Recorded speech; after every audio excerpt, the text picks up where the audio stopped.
నేను రాష్ట్ర ప్రజలకు విజ్ఞప్తి చేస్తా ఉన్నా, 2 లక్షల రూపాయల రుణమాఫీ జరిగిన పొందిన రైతులు కాంగ్రెస్ ఓటేయండి.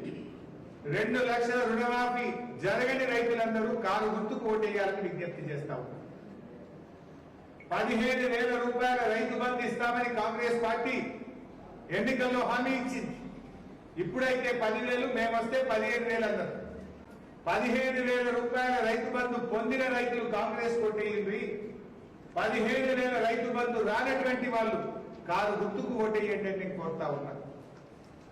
అవ్వ తాతలకు, అక్క చెల్లెళ్లకు 4,000 రూపాయల పెన్షన్ ఇస్తాం.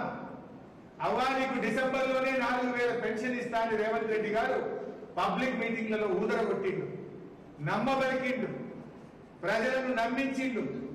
గడ్డనెక్కగానే నట్ట నడిమిన ముంచింది రేవంత్ రెడ్డి గారు.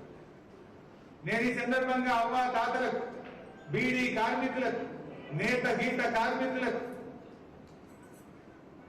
డయాలసిస్ పేషెంట్లను అందరికీ విజ్ఞప్తి చేస్తా ఉన్నాం.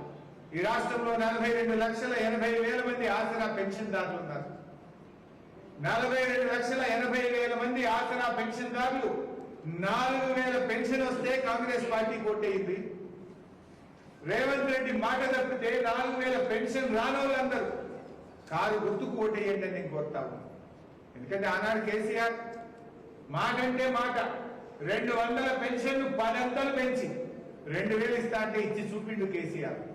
కానీ కాంగ్రెస్ పార్టీ 4,000 ఇస్తానని అవ్వా తాతలను మోసం చేసిన పార్టీ ఇవాళ కాంగ్రెస్ పార్టీ. అదేవిధంగా ఇంట్లో ఉన్న 18 ఏళ్లు నిండిన ప్రతి మహిళకు 2,500 రూపాయలు ఇస్తామన్నారు.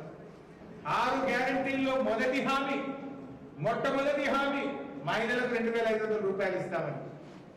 2,500 రూపాయలు వచ్చిన అక్కా చెల్లెలు కాంగ్రెస్ పార్టీ ఓటేయండి. 2,500 రానటువంటి వాళ్ళందరూ కారు గుర్తుకు ఓటేయండి అని నేను విజ్ఞప్తి చేస్తాను.